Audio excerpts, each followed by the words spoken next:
In color, the continuing story of Peyton Place.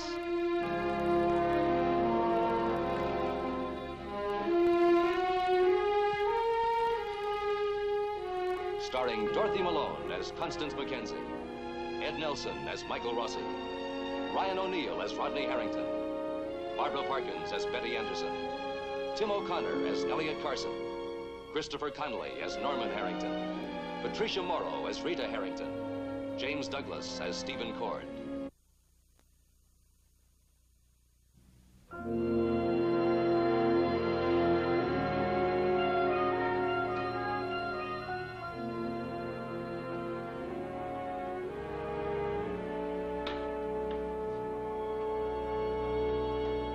To a young woman whose daily life consists of maintaining a world for her husband, the idea of blackmail is so foreign, so repugnant, that like sudden death, it is something that happens to others. Today, Betty Anderson Cord has been blackmailed. Leslie Harrington has threatened to make public the Blaine report, a seemingly sordid moment in Betty's past, in order to force her to take Martin Peyton's will from the house and deliver it to him. Betty has tried desperately to avoid submitting to this crude maneuver. She's tried and failed. And in the shadows, Lee Weber watches, waiting for his moment in time.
Mr. Cord, please. Stephen? Yes? Would you mind skipping our date? Oh, why? Where are you going? I've just got an errand to do. For Peyton? Yes. I thought you married me. Oh, Stephen. Oh, Stephen, notwithstanding. I hardly see you anymore. What with all the errands he sends you on, I don't like it. All right, if you want me to meet you at the office, I will. I just didn't think it was that important, that's all. And we can have a drink together when you come home. Fine. I'm nowhere near as important as an errand for Martin Peyton. Sure, I'll see you later. Mrs. Cord. Oh, Mary, you startled me. I'd forgotten you were here. Does Mr. Cord like okra? I saw some fresh in the market yesterday. Mr. Peyton's awfully fond of it. Well, then get it. There's some people who have a real dislike for it. If Mr. Cord... Mary, I don't know what Mr. Cord's feelings are towards okra. I've got to hurry.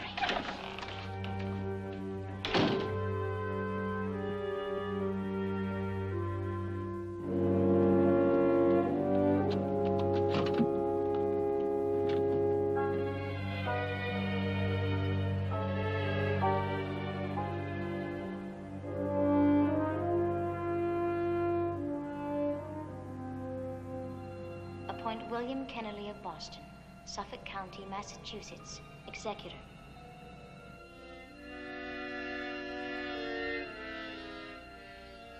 Appoint my son-in-law, Leslie Harrington, trustee of all my properties until the principal beneficiary shall reach the age of 30.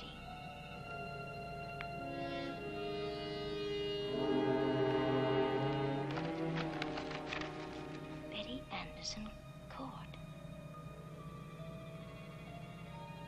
Betty Anderson Cord.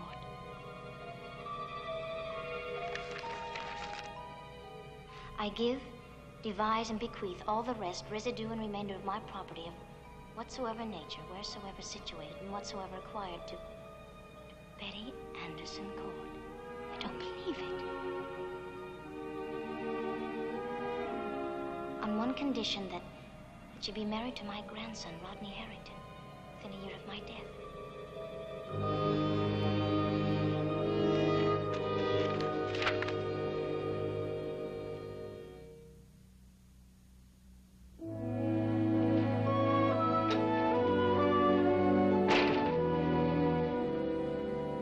The letters are ready to go. Thank you. And the Haywood contracts are ready for your signature. Fine.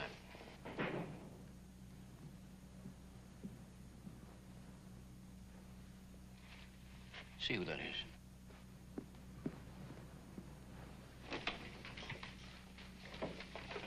It's Mrs. Cord. Good, show her right in. Yes, sir. Hold all calls. Yes, sir. Mrs. Cord?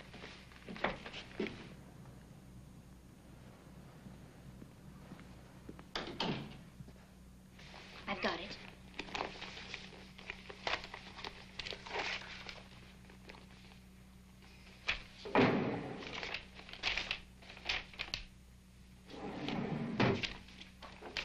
Sit down.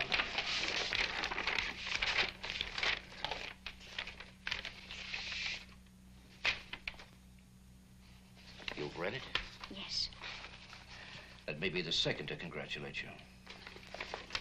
Let me be the first to congratulate you. What? You're the trustee. I'm what? Look back a couple of pages.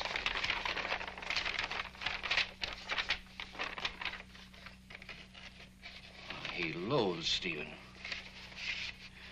Practice makes perfect, as they say. Maybe I'll do a better job of running your life this time. Perhaps you would if you had the choice. I've got my orders. Yes, but Do you know how much the old man is worth? no, I don't, and I don't think it's particularly relevant. I don't think he'd appreciate a remark like that. Somewhere between 10 and 15 million. I'd better get it back in the safe if you're through. Little Betty Anderson, high school dropout. I must say this is a land of opportunity. Mr. Harrington. Little Betty Anderson, the girl who wanted to live in the big house so badly, she forced my son into marrying her. That's enough. But look at her now, the crown princess. I must say the old man has more sense than I thought. I never thought I'd be glad to see you and Rod back together. But that's impossible. The old man's playing some kind of terrible joke on us, I'm sure of it. Are you? Yes, he's got to be. Why? Well, he knows I couldn't. Couldn't what? You know. Marry Rod? Yes. You'll have to if you want the money. No, I couldn't leave Stephen. But the will says... I don't care what the will says. Do you want the money to go to the Boston Historical Society? Yes. You're a very bad liar. Stephen's my husband. You can divorce him. I love him. He was second choice. He was what? Betty, you love my son. You always have and you always will.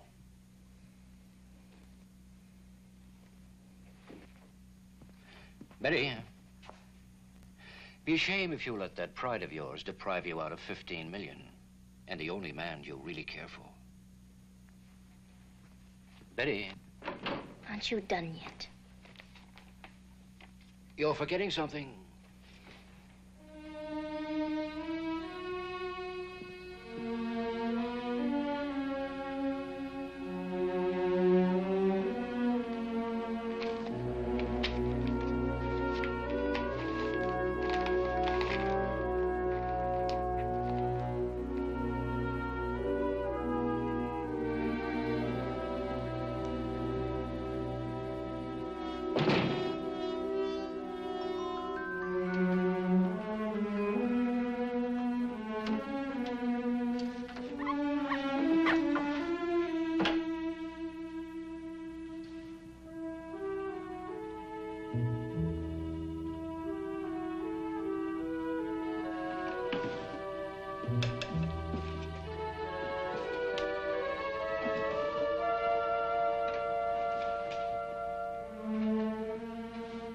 Elliot?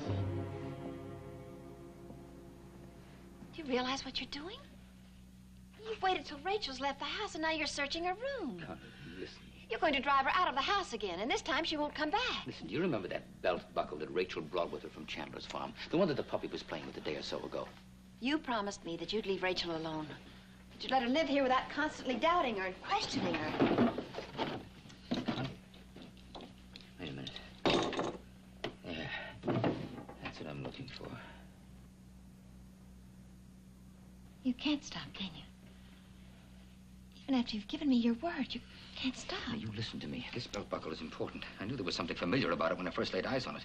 It took me a while, but I finally remembered. When I was in prison, some of the men used to make these belt buckles in the machine shop. They made them from discarded license tabs, and they were soldered together, just like this one is. Look, you can still see some of the serial numbers on the back of them. That belongs to Rachel. Honey, I don't like what I'm doing. Now, don't you understand? This belt buckle, made in some state penitentiary, came from the Chandler farm. What makes you think that has anything to do with Chandler? Well, Chandler was receiving mail on his farm for someone with the initials JF. What has that to do with Jack Chandler? I don't know, but I'm going to find out, even if it means tracing license tabs. Shouldn't be too difficult to find out what state penitentiary this belt buckle was made in. The going will really get tough when I have to start checking prisoners with the initials JF. And after you've taken the trouble to do all that? I don't know, honey. I don't know if it'll even bring us 1 inch closer to locating Allison, but I've got to try. It's the only thing I've got to go on, and I've got to try. I hope you're wrong.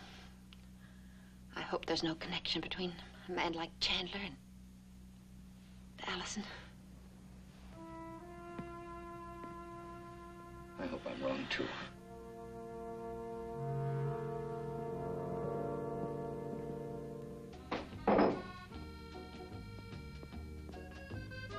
Hey, Hi. Oh, I'm sorry. I guess I was a million miles away. you meeting your husband here? No. Oh, well, you ask a question, you get an answer, and you go right on to the next question. You ready? I guess I'm being rude. I'm looking for Rachel. Oh. You know Rachel. Yes, one of our truly great ladies. Come on, don't be sarcastic. She's a friend of mine. Oh, well, I should have known. She's a friend of yours. She's a friend of the warm, lovable Carson family. She's a friend of warm, lovable Dr. Rossi. And she's a friend of warm, lovable, what's his name? Oh, yes, Rodney. Could I please have some more coffee?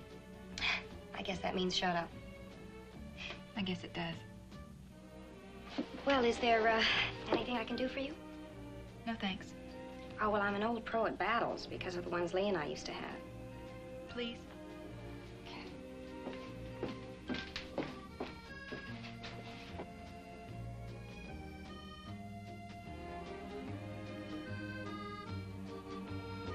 Sandy, forget the coffee.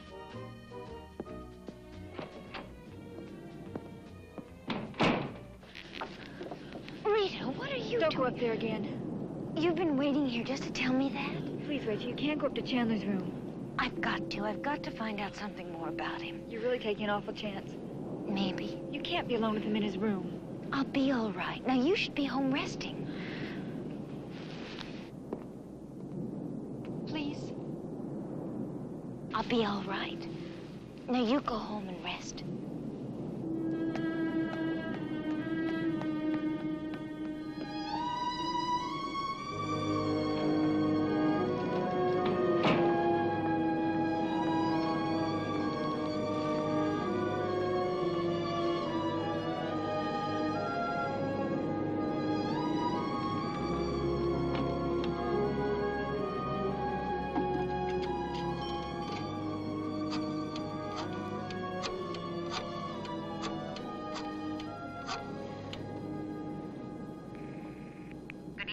Doctor's hospital.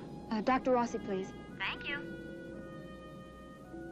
I'm sorry, but Dr. Rossi is busy just now. But this is important, very important. May I take a message? No. May I hold on? It may be a long wait, and we'd rather not tie up the lines. Well, this is an emergency. Are you a patient? What sort of an emergency? It's personal. I have to talk to him. May I just hold on for a couple of minutes anyway? All right.